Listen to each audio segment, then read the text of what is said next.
We are normalizing the bulge. Women can have bulges, and that's okay. Hello, indivisibles. Republicans are going to crash the economy. Used to seeing black people just go on one side to the Democratic Party.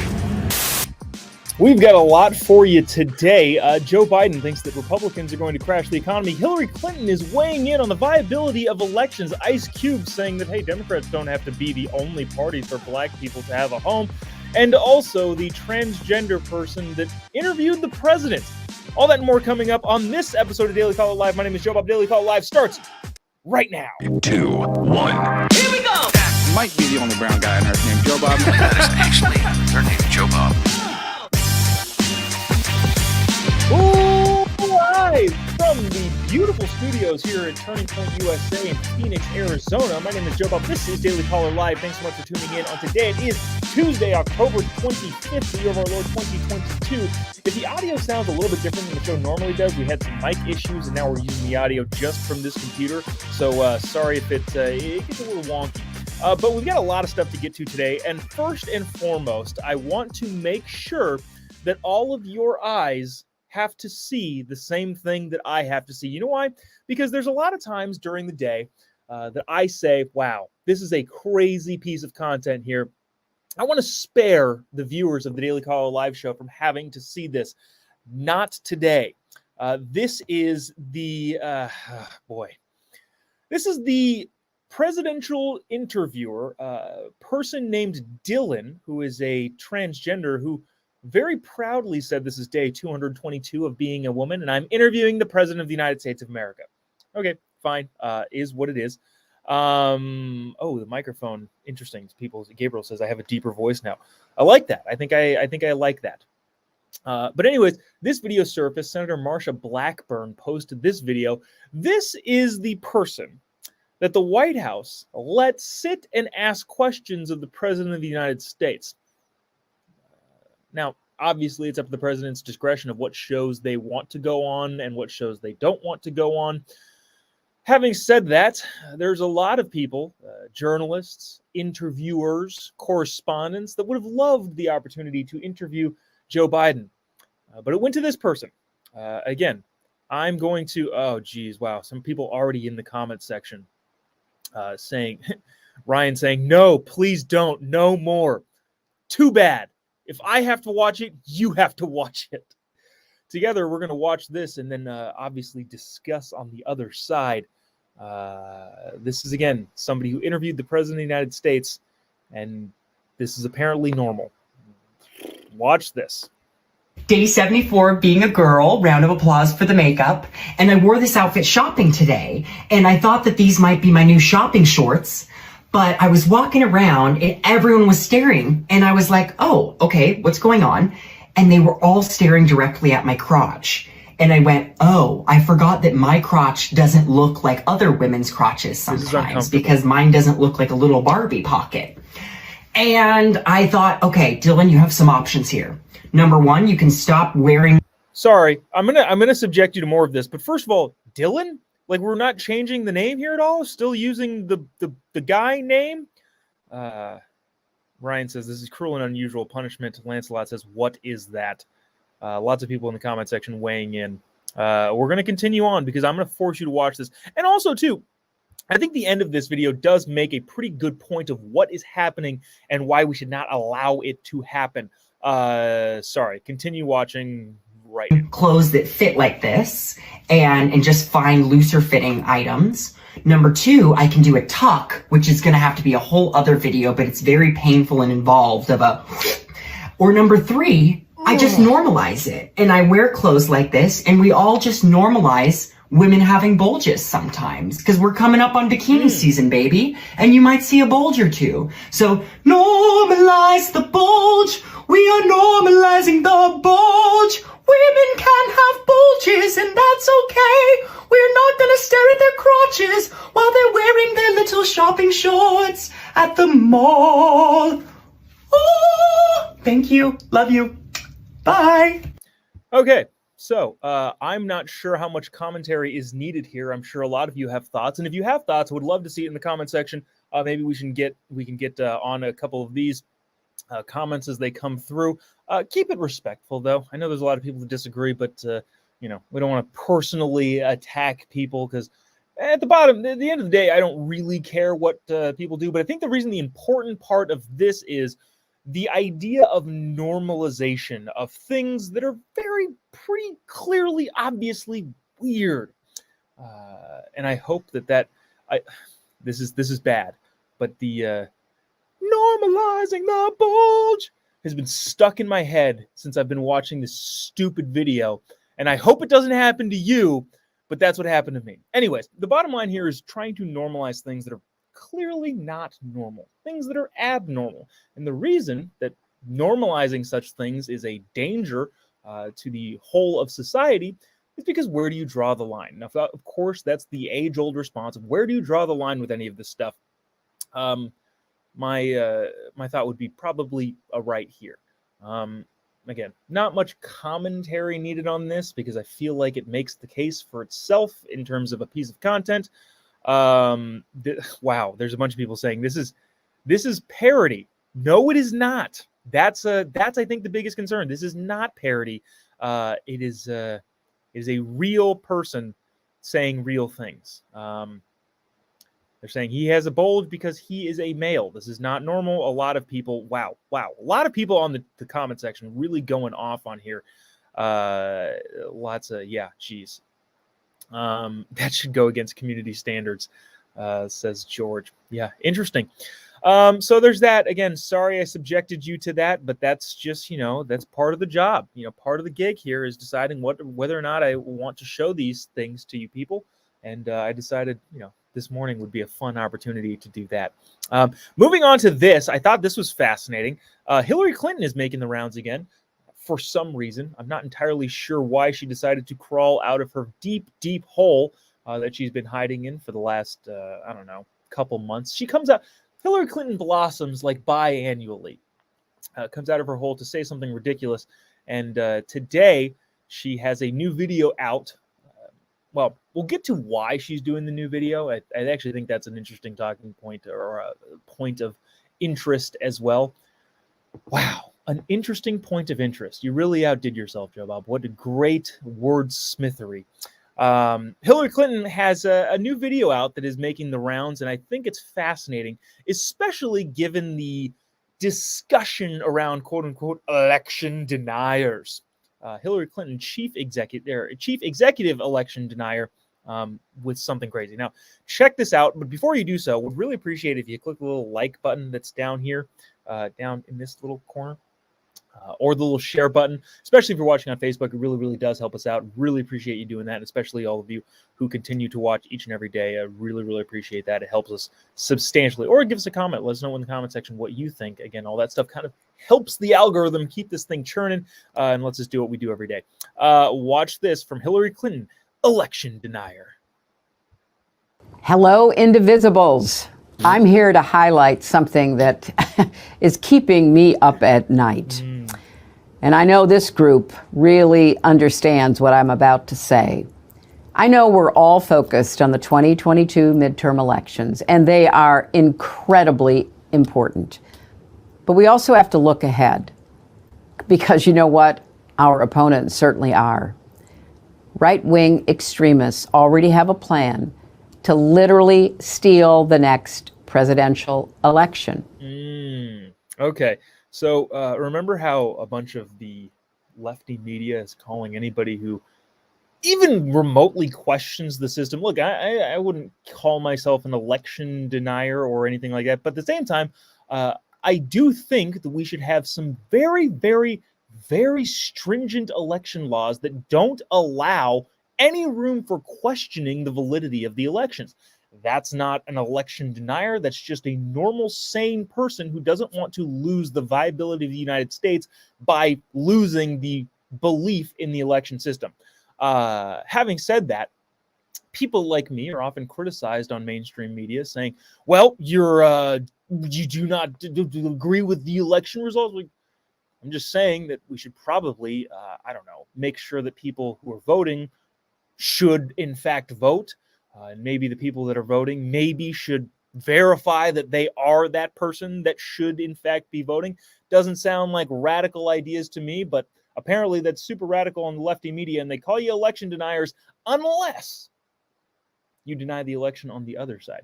If you recall, remember the 2016 election? A guy from reality TV decided to run for president, and it was hotly contested. I don't know if you remember way back then, but the 2016 election was never really agreed upon by your Hillary Clintons of the world that Donald Trump won. She went out saying that, well, it was Russia collusion, and there's this and that and this. Stacey Abrams, another very prominent lefty election denier, still has not conceded the gubernatorial race of 2018 in the state of Georgia. So again, election denying is only bad if you're on one side. But here's the reason why Hillary is actually doing this, which I think is fascinating. And, dare I say, a little sad. Hillary Clinton has been washed-up politician, wife of President Bill Clinton, is trying to stay relevant, and doing so, starting a nonprofit that is trying to stop the steal. Maybe they should use that term, stop the steal, in 2024. She's doing it for a nonprofit, trying to stay relevant, and more importantly, trying to raise money for herself, which honestly is a little bit sad. Watch the rest of this clip where she talks about why she's doing what she's doing. But there's also good news in the face of this very real threat to democracy. Indivisible has launched Crush the Coup to make sure we're ready to defend democracy in 2024.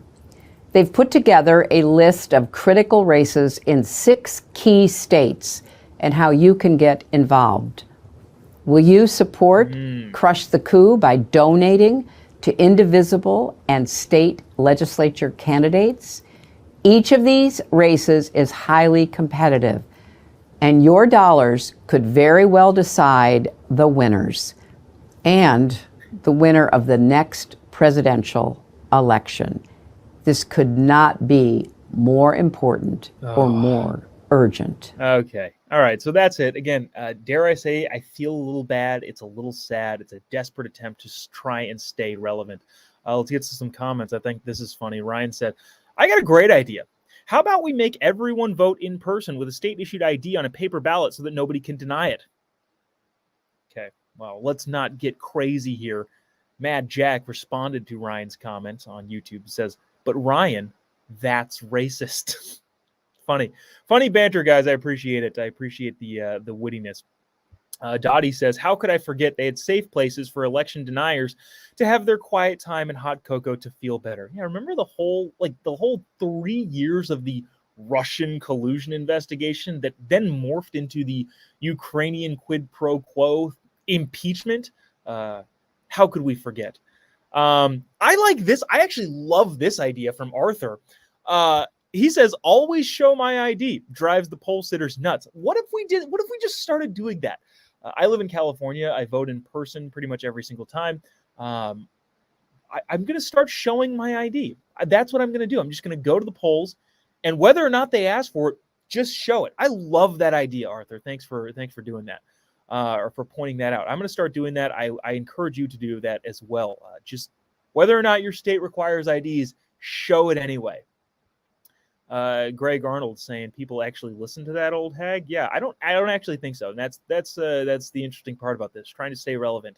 And then Susan rounding it out says, I thought Democrats didn't believe that elections could be stolen. Yeah. Interesting to think of that. Let me see. Where do I want to go to here? There's actually some pretty fascinating Hunter Biden news that, you know what, we'll get into that really quick. I just thought this is kind of a funny takeaway. The UK finally has a new prime minister after the 44-day stint of Liz Truss, I believe was her name. They are going for their 3rd prime minister in 7 weeks, which is nuts. And I don't really know a ton about the I know a decent amount about the parliamentary system, but I don't know a ton about British politics. But I thought this was hilarious, a hilarious tweet. I didn't copy the guy's name down. A hilarious tweet regarding Rishi Sunak, who is the new prime minister of the UK. The tweet says this: A brief Googling suggests that Rishi Sunak, Emmanuel Macron of France, Olaf Scholz of Germany, Vladimir Putin of Russia, and Volodymyr Zelensky of Ukraine are all 5'7". It is an unprecedented consolidation of European power in the hands of short kings. I just thought that was funny. There's really I'm not going to weigh in on UK politics here. I thought it was funny that a bunch of the European politicians are apparently short guys. That's nothing against short guys. If you happen to be height deprived, no skin off your back. I don't. It doesn't matter to me. I just thought that was a funny tweet. Speaking of not funny, it's not to. I'm not going to go into that. When I do comedy stuff and there's people laughing in the room, it tells me the joke is either funny or not. When there's no laughing in a studio setting, I have no idea whether or not that's funny to other people. Anyways, Hunter Biden has some new. He doesn't have some new news. But there is new news about one Hunter Biden. He's the president's son, don't you know? Before we get into that from the New York Post, I did want to play this clip because I think it's overdue, considering this interview on the Today Show took place, I don't know, 8 months ago, maybe even a year ago, of Hunter Biden talking about his laptop, which we now all know is confirmed to be his laptop. Like, there's no denying it at this point. But I thought in the context of the Hunter Biden news coming out, I thought this was a funny clip to play. Watch this clip from Hunter Biden questioning whether or not the laptop is legit before we go into the new Hunter Biden story. Also, if you haven't already, we'd appreciate it if you click the little like button and or the little share button, or let us know in the comment section what you think. I appreciate you doing so. Helps us stay on the air, keep doing what we're doing. Check this out. Hunter Biden Today Show a couple months ago. Was that your laptop? For real, I don't know. I know, but you know this is. I really don't know. Okay. The answer is you don't know yes or no if the laptop. I don't have was any yours. idea. I have no idea. So could have been yours. Of course, certainly. There could be a laptop out there that was stolen from me. There could be that I was hacked. It could be that it was Russian intelligence. It could be that it was stolen from me. It could be any of those things, says Hunter Biden. But this is the new sort of stuff. So now, I don't know if you guys are following this story about Hunter Biden's new kind of revelations of what's going on with his finances. On October 13th, Grassley, he's a Republican senator from Iowa, to Attorney General Merrick Garland, which, shoot, I didn't bring up any of the stuff from the Attorney General press conference yesterday. Anyways, doesn't matter. And FBI Director Christopher Wray and Delaware Attorney General David Weiss was obtained by the Washington Examiner on Monday, accused the Bureau of a pattern of practice of political decisions, citing FBI whistleblower allegations. The FBI has within its possession, I believe, who's talking here? I believe it's Chuck Grassley, writes in a letter. The FBI has within its possession a series of documents relating to information on a guy named Mykola Zolkovsky. Shoot. I should have read through this and pronounced his name. I read through it, but didn't.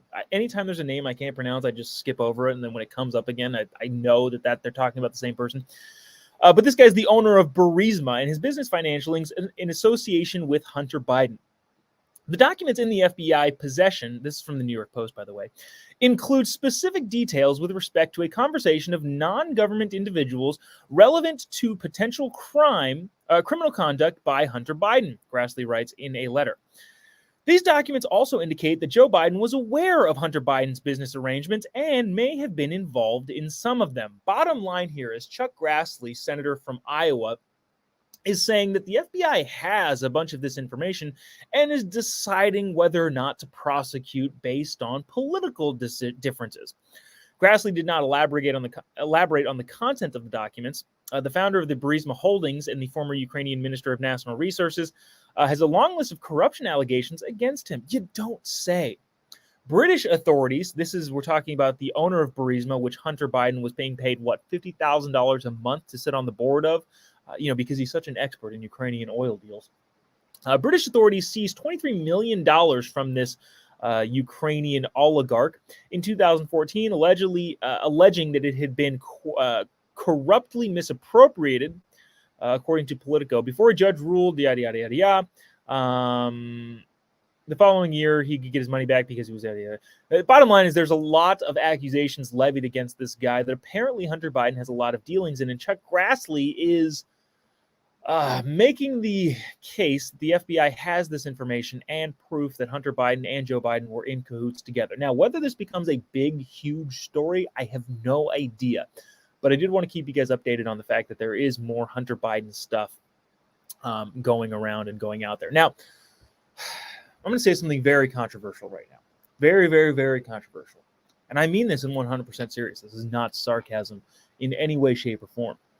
In 2024, I am officially endorsing Hunter Biden as the president of the United States. Here's why. Here's the reasons why. Hunter Biden has proven to be an incredible attorney. He's an incredible legal mind, the likes of which we've never seen before. He is not only an expert in Ukrainian oil, foreign oil deals. He is also an expert in Chinese investment firms and real estate in Africa. None of his father's connections have got him to the places that he is. He does it entirely on his own. And on top of that incredibly impressive resume that many attorneys would never hope to reach, he did it all while addicted to hookers and blow. And for that reason, I endorse Hunter Biden for president of the United States. This is not a joke. This is not funny. This is what I actually believe. He's an impressive lawyer, an impressive attorney, to have expertise in so many different fields across so many different lines of work, all while doing crack and buying hookers. It's another one of those where I have no idea if that was funny or not. But I don't know. We'll leave it to the comment section to decide. Before we, you know what? Here, this is just a clip. Speaking of Biden's, this is a clip from Joe Biden, president of the United States, at the moment. In case you, wow, we're getting some comments. So funny. I don't know if that was sarcastic, Dottie, but I do understand the point. That's what I'm getting at. I hope you understood the point there. Joe Biden said on the campaign trail the other day, which I think we talked about Joe Biden on the campaign trail and how he's not really on the campaign trail, and that being a thing in and of itself. But Joe Biden said on the campaign trail the other day that the GOP will kill the economy. Watch this clip.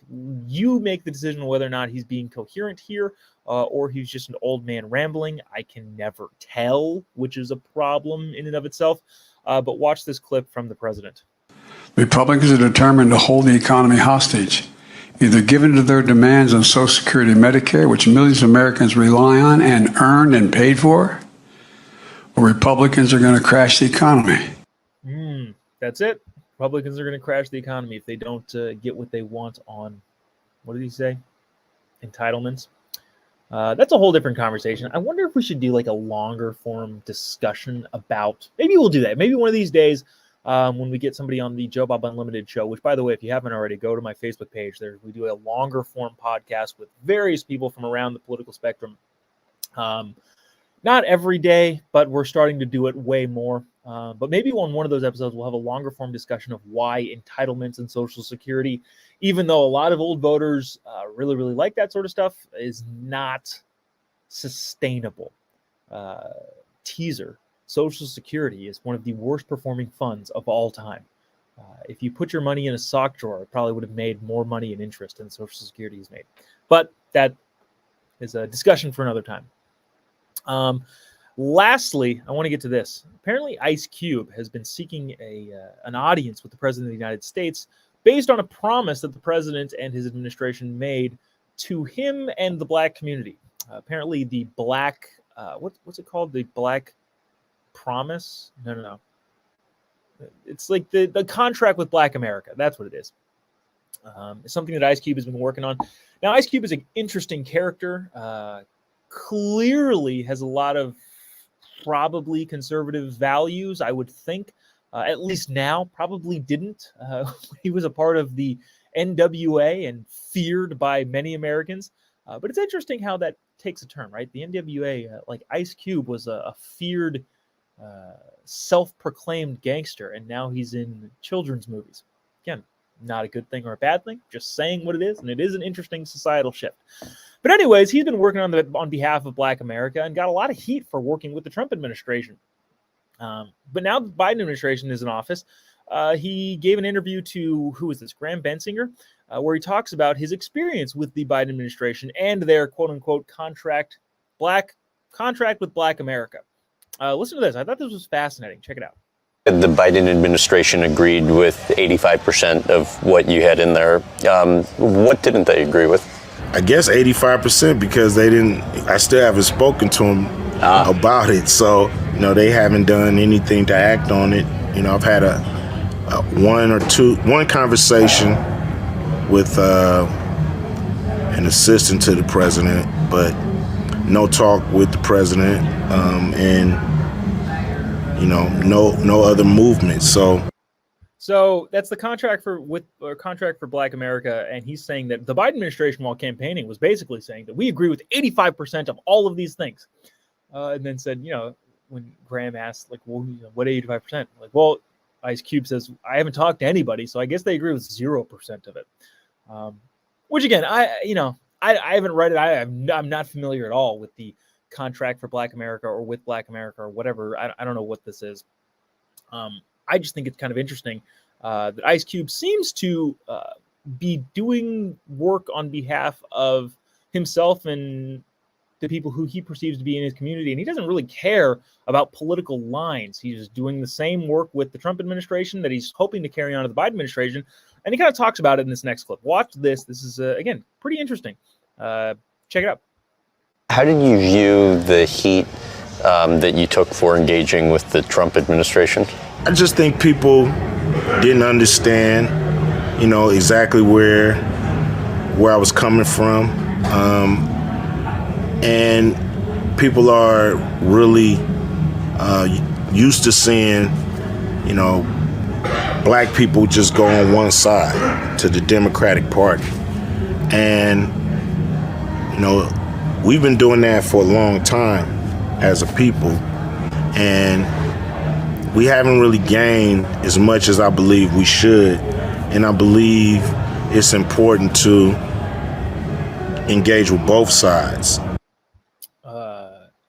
Okay, cool. I like the cut of his jib right there. A couple of people commented here that I thought were kind of interesting. Susan says, "Can't we just all be Americans?" Yeah, that's I think what I'm advocating for. How about we get rid of the whole notion of white America and Black America and Hispanic America and Asian America and all of the other different segments of Americans and just be Americans. Generally speaking, and I don't know if Ice Cube is as introspective as this, but I would imagine that if it were explained to him, and I'm not trying to say that he's a dumb guy by any stretch of the imagination, but I would imagine that if you look at things statistically, Ice Cube might be maybe a little bit shocked to find out that anytime the government, whether or not Republicans or whether or not it's Democrats, anytime the government sought to help Black people in terms of incentivizing this or incentivizing that, obviously the Civil Rights Act, in terms of making everybody equal and getting rid of Jim Crow, all that's great. But in terms of like specifically trying to reach a hand out to help Black America or minority America, pick your minority, I don't care. Anytime the government tries to help, it ends up making it worse because people become more dependent on the government and therefore are less likely to be able to sustain things themselves, which is all bad. So I don't know. Maybe Ice Cube will be leading the charge on this whole idea of get along with everybody as best you can and try to do the work you're trying to do. So there's that. That's going to do it for us today. Here from where are we? Phoenix studio at Turning Point USA. Appreciate Turning Point for letting us use the space. We're here doing some other fun videos that I'm sure will be out eventually. If you haven't already, give me a follow on any of your social media platforms at JOBOB, pretty much everywhere. Also on Facebook, it depends on what page. I think we stream this to like 7 different Facebook pages and like Twitter and YouTube and all that sort of stuff. But more exclusively on Facebook, if you go follow my page, which Chiron's wrong, by the way. Just type in JOBOB on Facebook. You'll be able to find me. It's pretty easy. But we're doing a lot more long form kind of, not necessarily interview stuff, but we're bringing in people from a bunch of different sides of the political spectrum, but also, just more notable commentators than I am, and just talking about stuff, mostly current events. So is a little bit of infotainment, some news stuff, but also kind of just getting other people's thoughts and different perspectives. All that stuff is on my page. So if you wouldn't mind just going to JOBOB, it's facebook.com/the Jobob. There's no show at the end of it anymore. That kind of has been wrong for about a year, and I have no intention of changing it anytime soon. I'm going to keep using the wrong one. So if you haven't already, would appreciate you going to any of the social media platforms, give me a follow, and we can connect there, and also look out for any more of that cool new content coming at you sooner than later. And then, Laura says, interview Blake Masters. I don't... That may be possible. That also could be possible. Yeah, if you have any suggestions, let me know who we should get on to that show. It's pretty willing to come on because we have a decent sized audience, and people like getting the word out. So yeah, maybe we'll take some requests on people who may or may not want to be on that show. Anyways, appreciate you all you watching, tuning in each and every day. We'll be back in the Dingy Bunker tomorrow, same time, different place than today, but the same time, the same place as normal. We will see. There's a lot of people flying in with people who we should try to get Katie Hobbs. Nobody can get Katie Hobbs. Are there a lot of people watching from Arizona? Because I feel like that's the second Arizona reference. Ryan says Brett Cooper. Maybe I'll tell my Brett Cooper story another time. She's really cool. She's really cool. I like her a lot. All right, let me know. Let me know in the comment section who you think we should bring on the show. Anyways, that's going to do it for us today. Appreciate you tuning in, sticking around. See you tomorrow, same time, same place. God bless America.